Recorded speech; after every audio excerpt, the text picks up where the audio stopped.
ہے، اس لیے اس کا خلاصہ بیان کرنا آدھ پون گھنٹے میں بہت مشکل ہے۔ اس لیے خیال ہوا کہ میں آخری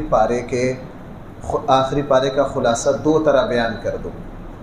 ایک تو اس طرح کر دوں کہ پورے پارے کا جو بنیادی نقطہ ہے وہ عرض کر دوں، اور اس کے بعد ہر صورت کا جو مرکزی مضمون ہے، صورت ایک بات میں ہر صورت کا خلاصہ عرض کر دوں، تاکہ ہمارا جو درس کا دورانیہ ہوتا ہے اس میں آخری پارے کا خلاصہ آ جائے۔ چونکہ آخری پارہ بہت تفصیلی ہے، اس کا آدھے گھنٹے میں خلاصہ بیان کرنا بہت مشکل ہے۔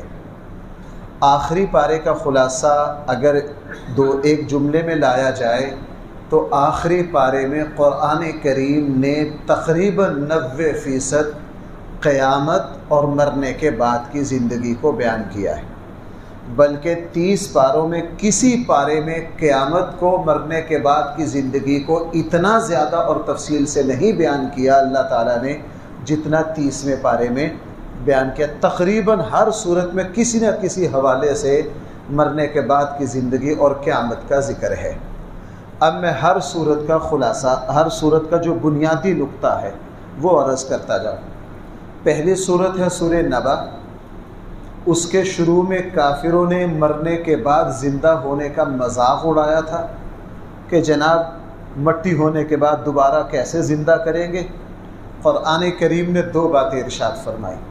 پہلی بات یہ ارشاد فرمائی، جو خدا زمین بچھا سکتا ہے، آسمان کو بغیر ستون کے کھڑا کر سکتا ہے، جو آسمان سے بارشیں برسا سکتا ہے، جو ہوائیں چلا سکتا ہے، اور جو زمین سے طرح طرح کی کھیتیاں اگا سکتا ہے، کیا وہ خدا تمہیں مرنے کے بعد دوبارہ زندہ نہیں کر سکتا؟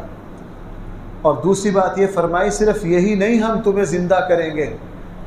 قیامت والے دن جس وقت تمہارا نامہ اعمال تمہارے سامنے آئے گا نا، زندگی کا مکمل ریکارڈ تمہارے سامنے ہم رکھیں گے، تو کافر لوگ چیختے چلاتے ہوئے کہیں گے کاش ہم مٹی ہوتے، ہمیں یہ حساب نہ دینا پڑتا۔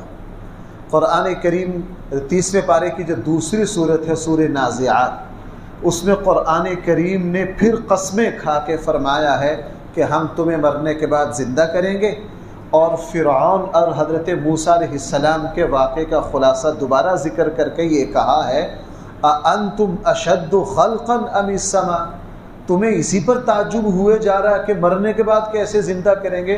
بتاؤ آسمانوں کو بنانا زیادہ مشکل ہے یا تمہیں 6 فٹ کے انسان کو بنانا زیادہ مشکل ہے؟ جب ہم اتنا لمبا چوڑا آسمان پیدا کر سکتے ہیں تو جناب تمہیں بھی پیدا کر سکتے ہیں۔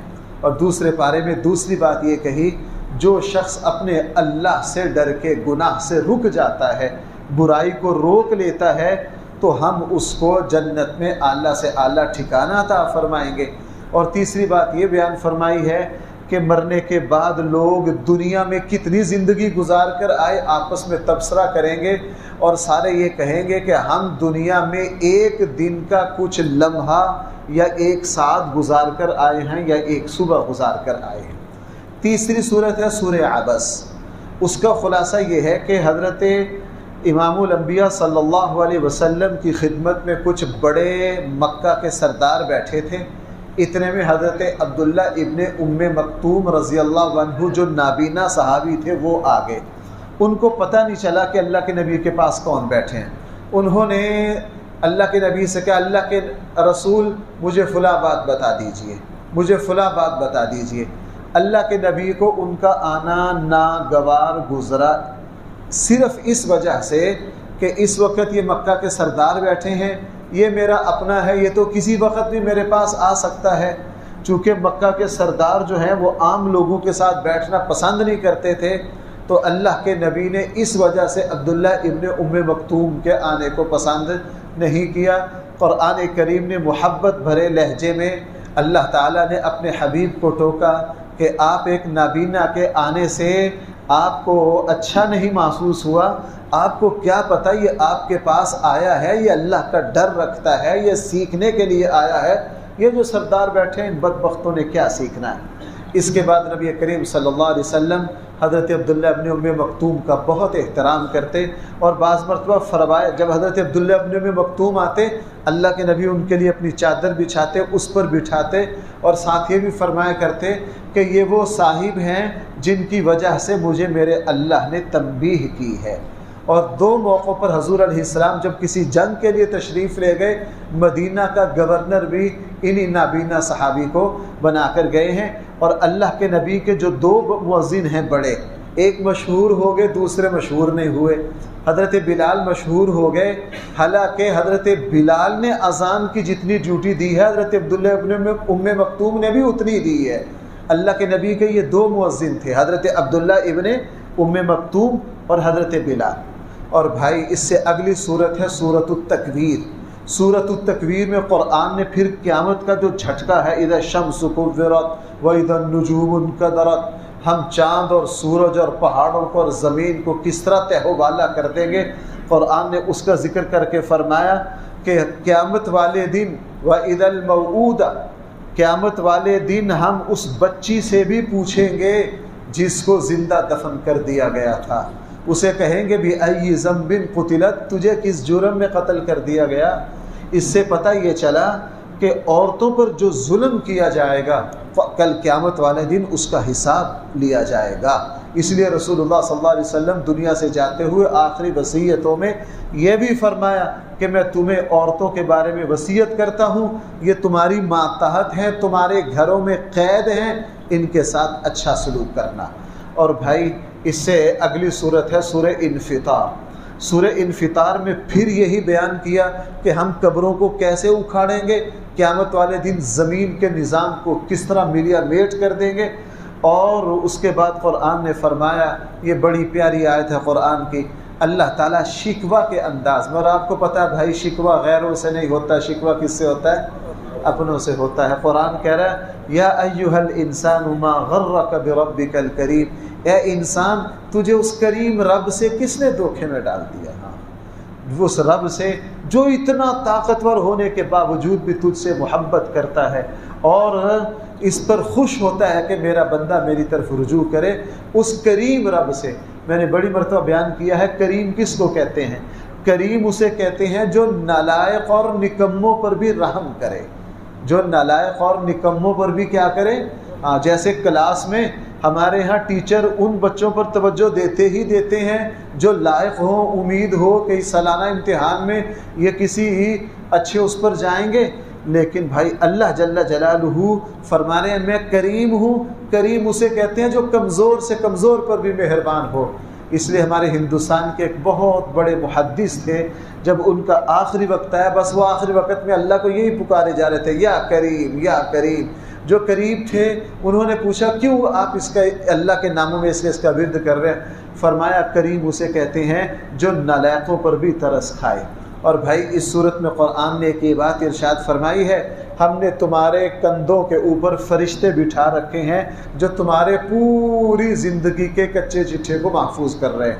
اور بھائی اس سے اگلی صورت سورہ مطففین ہے، قرآن کریم میں اس میں فرمایا بربادی ہو کمی کرنے والوں کے لیے، دھوکہ دینے والوں کے لیے، جو اپنا حق وصول کرنا ہو تو پورا پورا کریں اور جب دوسرے کا حق دینا ہو تو اس میں بے ایمانی کریں۔ قرآن نے اس صورت میں ہر اس شخص کے لیے بربادی کا اعلان کیا ہے جو دوسروں سے حقوق پورے مانگتا ہے اور دوسروں کو حق دیتا نہیں ہے۔ اور بھائی آج اگر ہم اپنی عمومی روش دیکھیں، ہر کسی کی یہ روش ہے، ہر کوئی یہ چاہتا ہے کہ مجھے میرا حق پورے دیں دوسرے، آیا میں نے بھی دوسرے کا حق دینا ہے یا نہیں، اس کے لیے کوئی تیار نہیں۔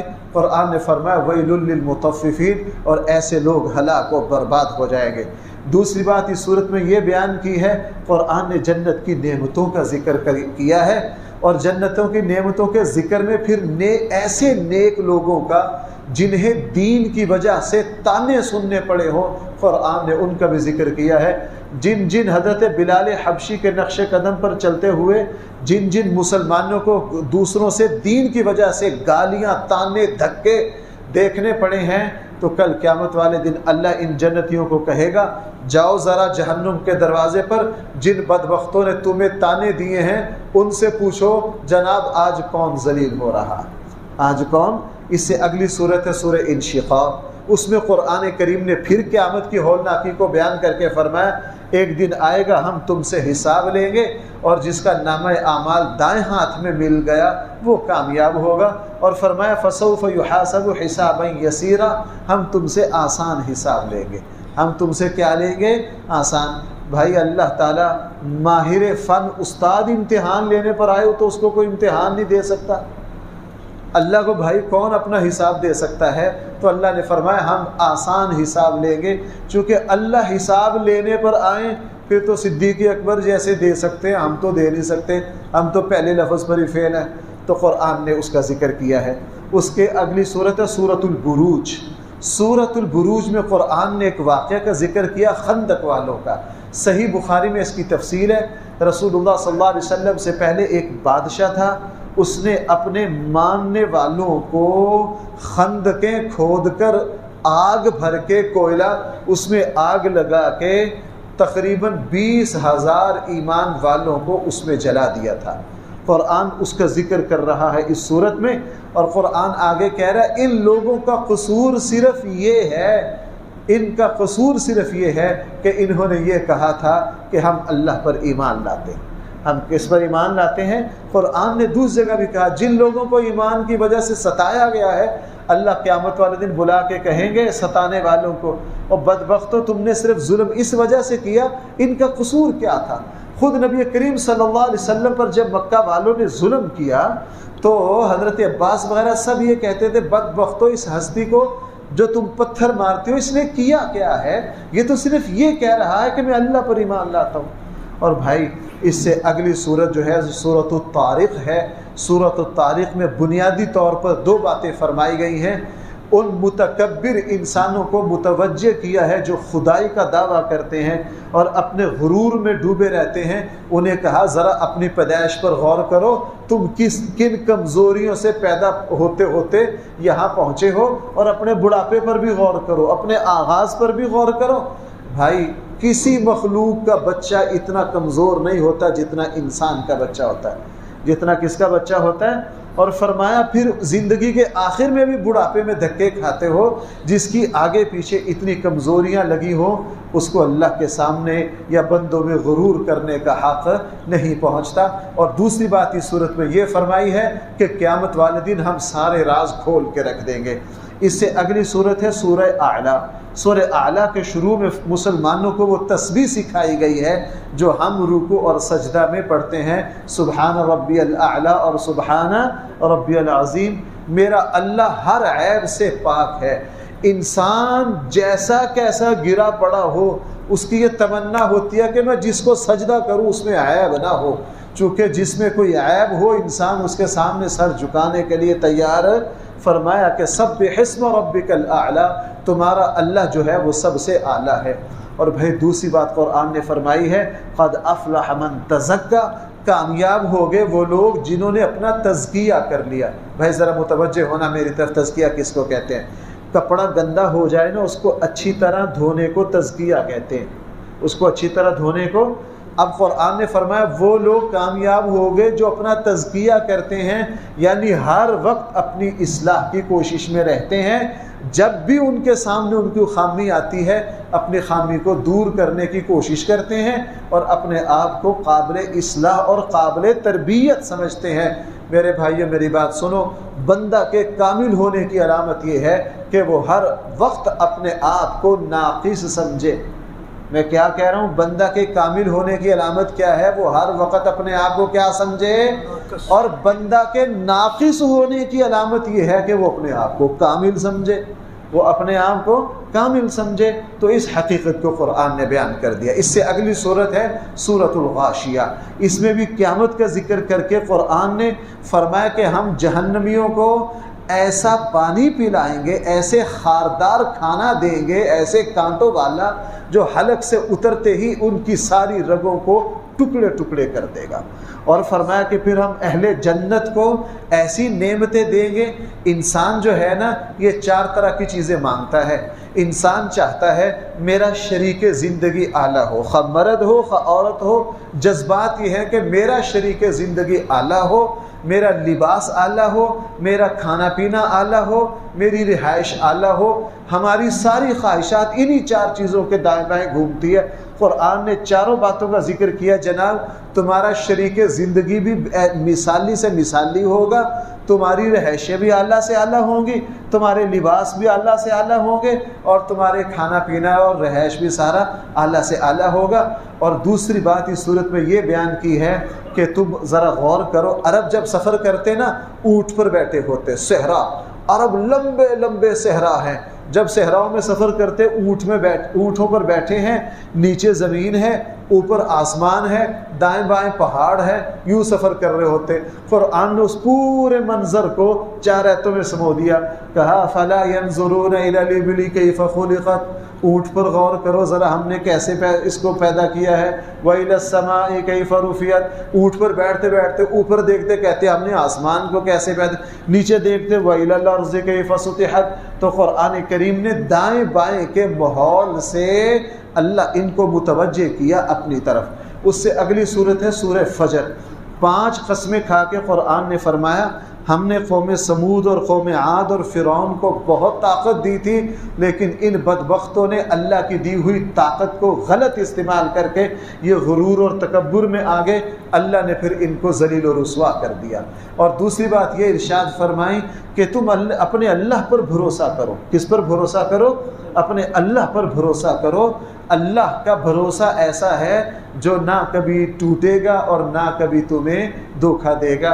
اور سورہ فجر میں فرمایا قیامت والے دن اللہ فرمائیں گے یا ایتھا النفس المطمئنہ، اے نفس مطمئنہ آ ذرا اپنے رب کی طرف اور جنت کی طرف۔ نفس مطمئنہ اس ضمیر کو کہتے ہیں جو انسان کو ہر وقت اچھائی کی طرف لے کر جائے اور برائی سے منع کرے۔ اس سے اگلی صورت سورہ بلد ہے، اس میں بھی اللہ تعالیٰ نے قسمیں کھا کے فرمایا ہم نے انسان کو مشقت میں پیدا کیا ہے۔ بھائی لقد خلقنا الانسان فی کبد، بھائی کس میں پیدا کیا ہے؟ اس سبق کو پلے باندھ لو بھائیو، اس دنیا میں ممکن نہیں ہے کہ کوئی اس دنیا کو اپنی جنت بنا لے، ممکن نہیں ہے۔ اس دنیا میں انبیاء علیہ السلام سمیت ہر کسی کو جسمانی بیماریاں ہیں، کسی کو کاروباری پریشانی ہے، کس کو اولاد کی پریشانی ہے۔ یہ دنیا اللہ نے بنائی ہی ایسی ہے۔ یہاں جن لوگوں نے اس دنیا کو جنت بنانے کی کوشش کی وہ ٹوٹ کر رہ گئے، لیکن وہ جنت نہیں بنا سکے، چونکہ اس دنیا میں جنت بننے کی صلاحیت اللہ نے رکھی نہیں۔ فیصلہ کر دیا ہم نے انسان کو مشقت میں پیدا کیا ہے، تمہیں موت تک مشقتوں کا سامنا کرنا پڑے گا۔ اس سے اگلی صورت سورۃ الشمس ہے، اس میں بھی قرآن کریم نے والشمس وضحاها والقمر اذا تلاها، چاند اور سورج اور دن اور رات کی قسمیں کھا کے 2 باتیں فرمائیں۔ پہلی بات فرمائی فَأَلْهَمَهَا فُجُورَهَا وَتَقْوَاهَا، ہم نے ہر انسان کو اس کے لیے کیا مفید ہے کیا مفید نہیں ہے وہ سمجھا دیا۔ بچہ اگر اللہ یہ تربیت کر کے یہ سمجھانے کی ڈگری دے کر جانداروں کو نہ پیدا کرتے تو جناب بچے کو پیدا ہوتے ہی پتہ نہیں چل سکتا تھا میں نے دودھ کیسے پینا ہے۔ اس لیے چڑیا کا بچہ پیدا ہوتے ہی نظر نہیں آتا، لیکن اس کی ماں جیسے ہی بولتی ہے دانے کے لیے وہ فوراً منہ کھولتا ہے، اس کو پتہ ہے مجھے کیا کرنا ہے۔ تو آپ کو بھائی انسان کہتا ہے نا بعد میں جی میں نے فلاں ڈگری حاصل کی، فلاں کی، میں آپ کو پوری سچائی سے عرض کروں ہمیں اللہ پیدائشی طور پر جو سکھا کے بھیجتے ہیں وہ 90% ہے، اور ہم ساری زندگی ٹھوکرے کھا کے صرف 10% جمع کر سکتے ہیں۔ اللہ تعالیٰ نے پیدائشی طور پر انسان کو بچہ جو ہے پیدا ہوتا ہے، اب اس کی آنکھ کے قریب انگلی لے جاؤ وہ فوراً آنکھ بند کرتا ہے۔ یہ صلاحیت اس بچے کو کس نے دی ہے؟ بھوک لگتی ہے بچے کو 3 دن کا ہے، دنیا کی کوئی زبان نہیں آتی، بھوک لگی ہے یہ فوراً رو پڑا ہے۔ تو بھائی یہ رونے کی زبان اس بچے کو کس نے سکھائی؟ سارا کچھ تو اللہ نے ہمیں سکھا کے بھیجا، تو ہمیں تو یہ حق نہیں ہے بعد میں وہ اپنے عالم ہونے کا دعویٰ کریں۔ اس سے اگلی صورت سورۃ اللیل ہے، اس میں بھی قرآن کریم نے قسم کھا کے 2 کرداروں کا ذکر کیا ہے۔ ایک بدبخت اور بخیل شخص کا ذکر کیا ہے جو ولید بن مغیرہ، بہت مالدار تھا لیکن بخیل تھا، پھر ذلیل و رسوا ہو کے قتل ہوا۔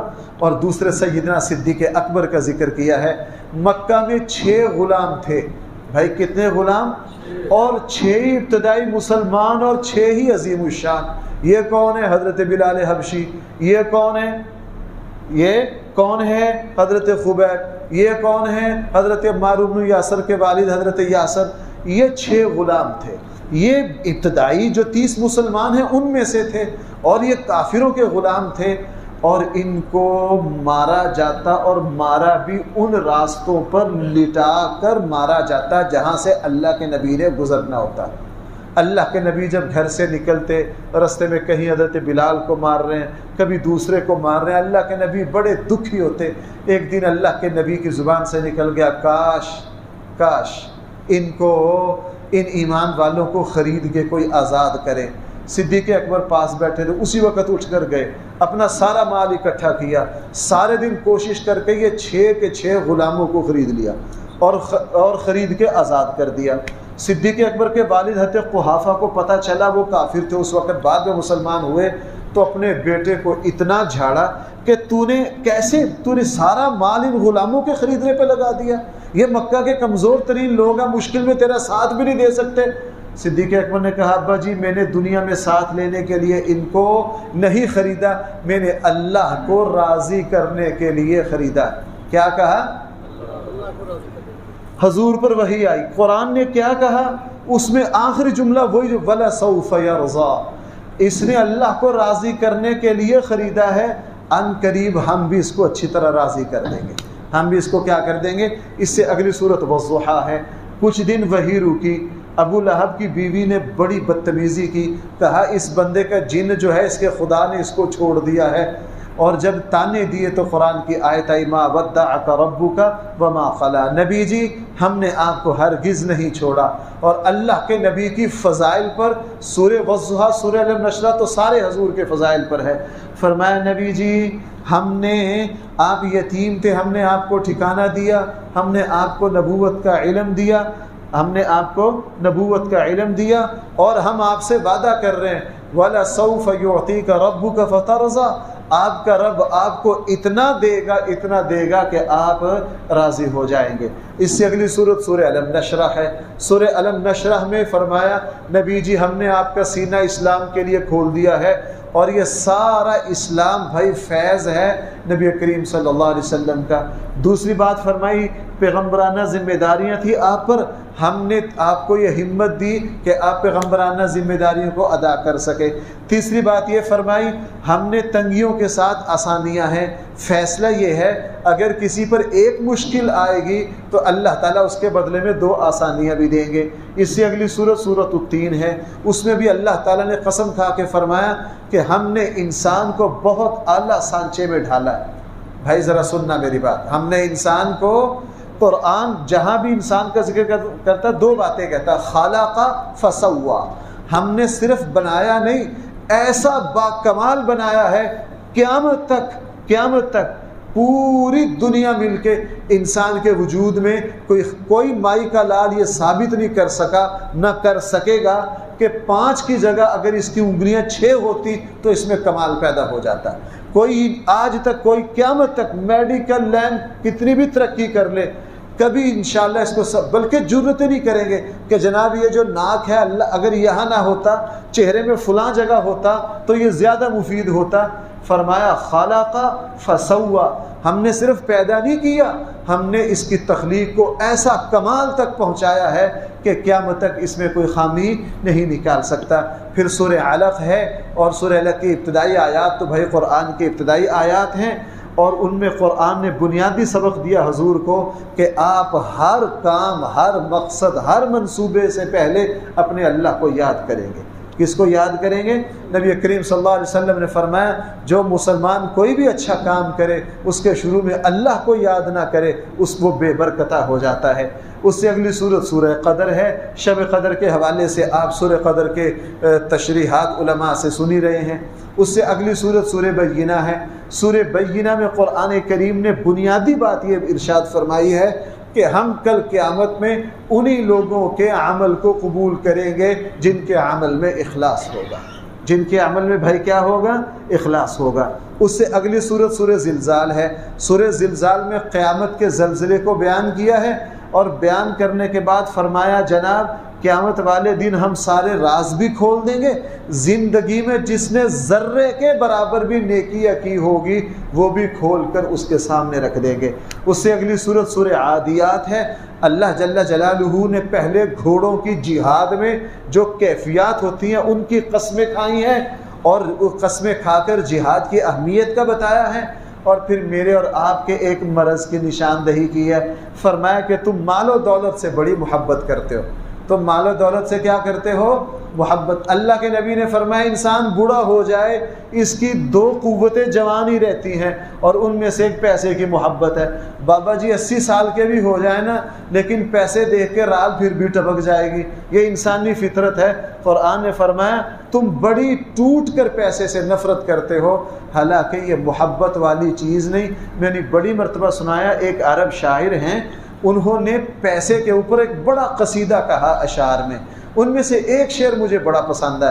وہ کہا یہ پیسہ ایسا بے وفا ہے جب تک تیری مٹھی میں رہے فائدہ نہ دے، اس نے فائدہ دینا ہی اس وقت ہے جب تیرے مٹھی سے نکلے۔ تو بھائی اس کائنات میں جتنی چیزیں اللہ نے پیدا کی ہیں ان میں سب سے زیادہ بے وفائی پیسے میں ہے، جس کے اوپر ہم سب سے زیادہ مر مٹتے ہیں۔ اس سے اگلی صورت سورہ قاریہ ہے۔ اس میں بھی قیامت کا ذکر کرنے کے بعد قرآن نے فرمایا کل قیامت والے دن نامہ اعمال تلے گا، جس کا عمل وزنی ہو گیا وہ جنت میں جائے گا، اور جس کا نامہ اعمال ہلکا رہ گیا وہ تباہ و برباد ہو جائے گا۔ اس سے اگلی صورت سورۃ التکاثر ہے۔ اس میں پھر وہی بات فرمائی کہ مال کے مقابلے نے، کثرت نے، کہ جناب میری گاڑی محلے میں جیسی ہے کسی اور کی نہ ہو، میری کوٹھی۔ آج کل ہم کہتے ہیں جی نیا کوٹھی بنانی ہے، مکان بنانا ہے، تو انجینئر پر ایک ہی فرمائش ہوتی ہے ایسا نقشہ بناؤ کہ اس ٹاؤن میں اور کسی کا نقشہ اس طرح کا نہ ہو۔ قرآن نے فرمایا تمہیں الہاکم التکاثر، مال اکٹھا کرنے نے، دنیا میں آگے بڑھنے نے، اس مقابلے نے تمہیں ایسا گم کیا ہے کہ تم موت کے دروازے پر چلے جاتے ہو۔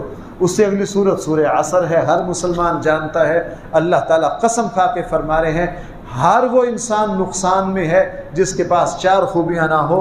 نقصان سے وہی بچے گا جس کے پاس ایمان ہو، نیک عمل ہو، وہ حق کی دعوت دیتا ہو اور صبر سے کام لیتا ہو۔ اس سے اگلی صورت سورہ، بھائی کر لو خلاصہ پورا کہ تھک گئے آپ؟ بھائی زور تو میرا لگ رہا ہے نا، ہم مزے سے سن رہے ہیں، جا کر سنتے رہے۔ اس سے اگلی صورت سورہ ہمازہ ہے۔ اس میں قرآن کریم نے چغل خور اور تانا دینے والے کی مذمت کو بیان کیا ہے۔ فرمایا جو چغل خوری کرتا ہے، جو تانا دیتا ہے، جو دوسروں کی عزتوں کو اچھالتا ہے، وہ جہنم میں جائے گا۔ اس سے اگلی صورت سورۃ الفیل ہے۔ سورہ فیل میں وہ واقعہ ہوا کہ ابرہا جس وقت بیت اللہ کو منہدم کرنے آیا، اللہ جل جلالہ نے تباہ و برباد کر دیا اور بتا دیا ساری دنیا کو کہ سب سے بڑی طاقت میری ہے اور یہ زمین پر سب سے عظمت والا میرا گھر ہے۔ آپ حضرات جانتے ہیں جس سال یہ واقعہ ہوا اسی سال ہمارے آقا صلی اللہ علیہ وسلم کی پیدائش ہوئی۔ ان دونوں واقعات کو اکٹھا کر کے اللہ تعالیٰ نے سمجھا دیا کہ اب ہم اس گھر کے وارث کو پیدا کر رہے ہیں۔ اور بھائی حقیقت یہ ہے، میں آپ کو سچی بات عرض کروں، بیت اللہ پہلے بھی موجود تھا لیکن 360 بتوں سے لدا ہوا تھا۔ بیت اللہ پہلے بھی موجود تھا لیکن اس کے طواف ننگے ہوتے تھے۔ بیت اللہ پہلے بھی موجود تھا لیکن قرآن خود کہہ رہا ہے وَمَا كَانَ صَلَاتُهُمْ عِنْدَ الْبَيْتِ اللَّهِ مُكَاءً وَتَصْدِيًا، عبادت کرنے آتے تاڑیاں مار کے ناچ کود کر کے چلے جاتے۔ تو گھر پہلے بھی یہ موجود تھا لیکن اس کی عظمت جو تھی وہ مانگ تھی بالکل۔ ہمارے آقا صلی اللہ علیہ وسلم آئے، ہمارے آقا صلی اللہ علیہ وسلم نے اس کو 4 چاند لگا دیے۔ ایک بات میں کہنا نہیں چاہتا لیکن کہہ دیتا ہوں، ہم لوگ مولویوں پر بڑے بازو چڑھاتے ہیں، مساجد کی رونقیں اعلیٰ سے اعلیٰ مسجد بھی ہو، یہ اللہ کا نظام ہے۔ اللہ تعالیٰ مسجد کی رونق کو، وہاں جو صحیح صاحب علم ہوتا ہے، مسجد کی رونق کو اللہ تعالیٰ چار چاند اسی کی وجہ سے لگاتے ہیں۔ یہ کہاں سے سمجھ میں آیا؟ بیت اللہ سے۔ بیت اللہ موجود تھا لیکن اس گھر کا امام نہیں تھا، اس گھر کا امام نہیں تھا، تو لوگوں نے بت بیت اللہ کی چھت پر بھی چڑھا دیا تھا۔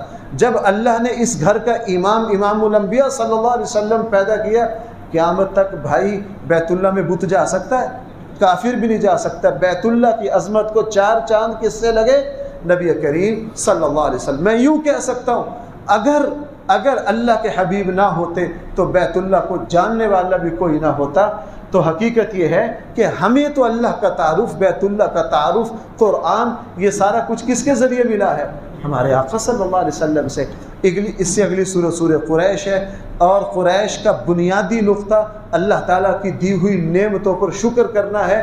قریشیوں کو ایک ایسا اللہ کا انعام تھا کہ اس زمانے میں ایسی خانہ جنگی قتل و غارت تھی کہ کوئی سفر نہیں کر سکتا تھا، لیکن یہ بیت اللہ کے متولی تھے، اور یہ جہاں سے سفر کرنا چاہتے، میں نے بڑی مرتبہ عرض کیا، راستے کے ڈاکو بھی ان کے سامنے آنکھیں بچھاتے۔ قرآن نے کہا بدبختو اس پر شکر کرو۔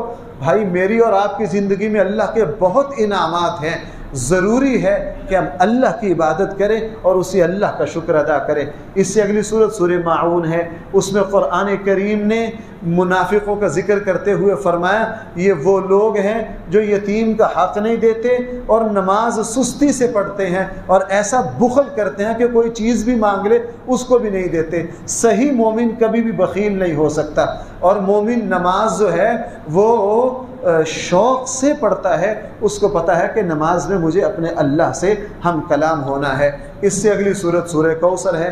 سورہ کوثر میں فرمایا نبی جی ہم نے آپ کو اعطیناک الکوثر، ہم نے آپ کو کوثر عطا کیا۔ کوثر کیا ہے؟ یعنی ہم نے آپ کی ذات کو ایسا خیر کا چشمہ بنایا ہے کہ آپ کی ذات سے پوری دنیا میں خیر ہی خیر پھیلے گی۔ اور فرمایا جب ہم نے آپ کو اتنا اونچا مقام دیا ہے تو آپ کیا کریں؟ فصل لربک وانحر، اللہ ہی کے لیے نماز پڑھیں اور اللہ ہی کے لیے قربانی کریں۔ باقی رہ گئے آپ کے دشمن، آپ کے بھونکنے والے، ان کی پرواہ نہ کریں، ان کو سنبھالنا ہمارا کام ہے۔ اس سے اگلی سورہ کافرون ہے۔ سورہ کافرون کا بنیادی نقطہ دو باتیں ہیں، ہم بندگی صرف اور صرف اللہ کی کرتے ہیں، اور کافروں کی، اللہ کے دشمنوں کی کوئی پرواہ نہیں کرتے۔ بھائی سورہ کافرون کا خلاصہ کتنی باتیں ہیں؟ دو باتیں۔ ہم بندگی صرف اور صرف کس کی کرتے ہیں؟ ہاں اللہ کی۔ دوسرا اللہ کی بندگی میں ہم کا آج کے جناب مطالبہ آتا ہے جی پاکستان قرآن کی فلاں ایتیں بدل دو۔ بھائی آتا ہے کہ نہیں؟ ہمارے یہاں سود کن کا مسلط کیا ہوا ہے؟ یورپ کی طرف سے، غیر ملکی قوتوں کی طرف سے فرمائشیں نہیں آتی اور ہم ان کی فرمائشیں پوری کرتے ہیں۔ سورہ کافرون میں دو باتیں کہی ہے، بندگی اللہ کے کرنی ہے اور اللہ کے دشمنوں کی کوئی پرواہ نہیں کرنی۔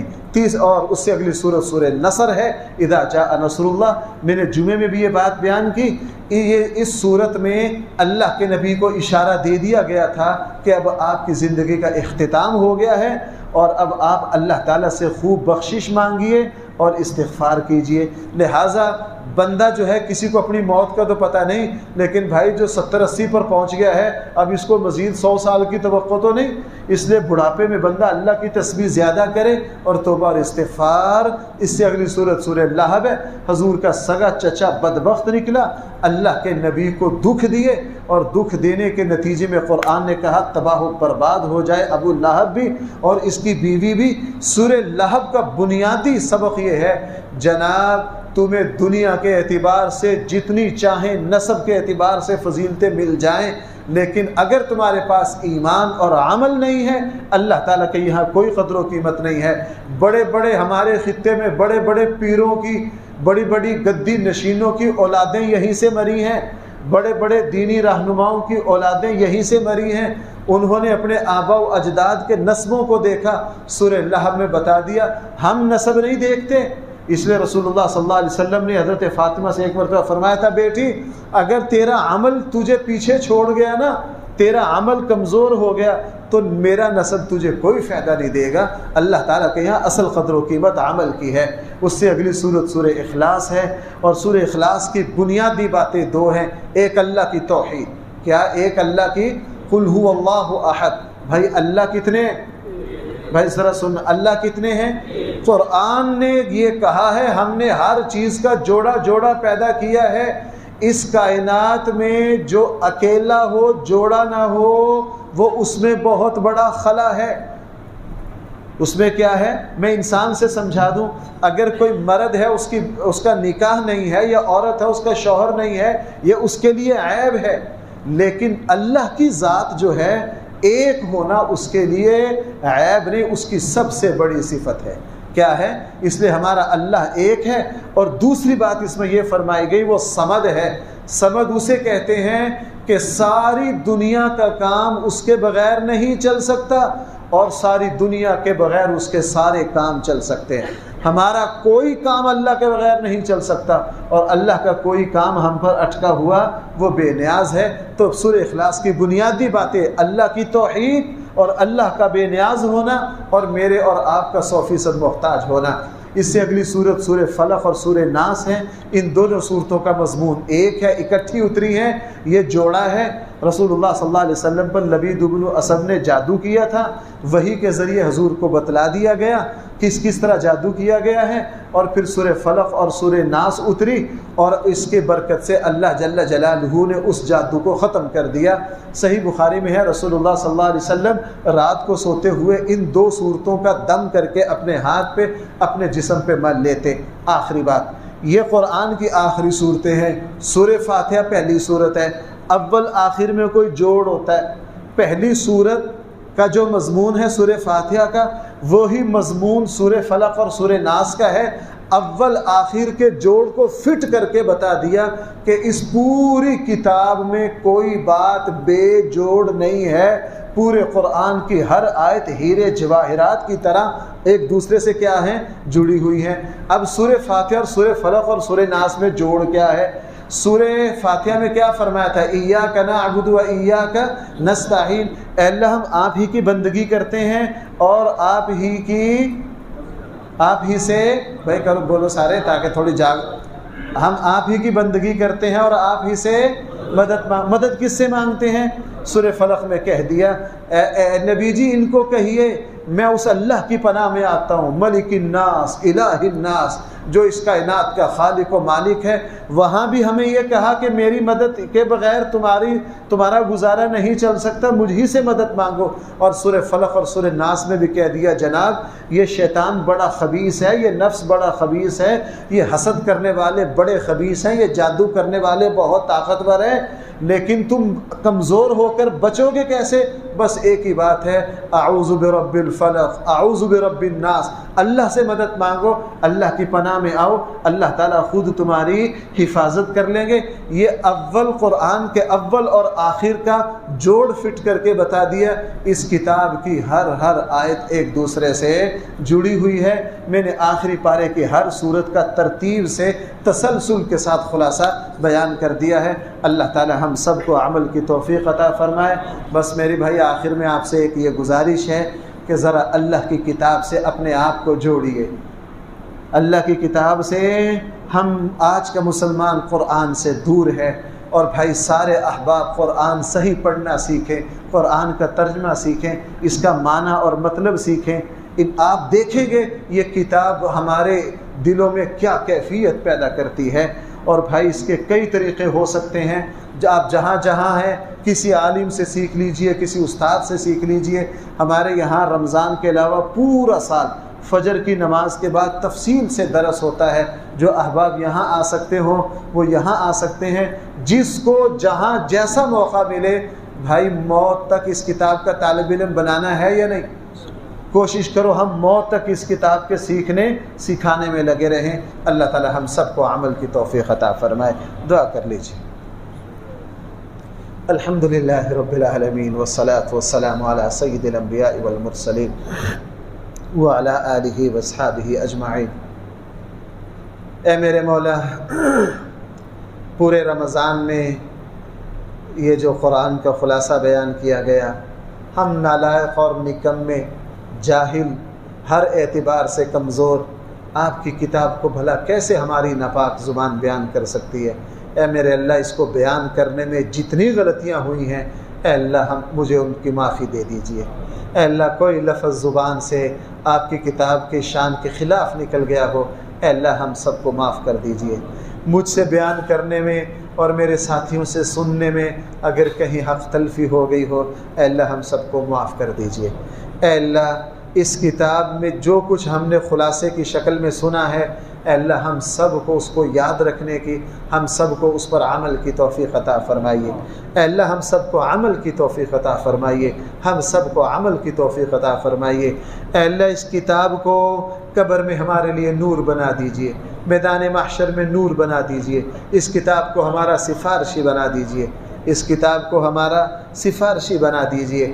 اے اللہ اس کتاب کی برکت سے، اور اے اللہ رات تلاوتاً قرآن ختم ہوا، اور ابھی اے اللہ معنن اور تشریحاً قرآن کریم مکمل ہوا، اے اللہ اس تکمیل قرآن کی برکت سے ہم سب کی مغفرت فرما دے، ہم سب کی مغفرت فرما دے، ہمیں معافی دے دے، ہمیں معاف کر دے۔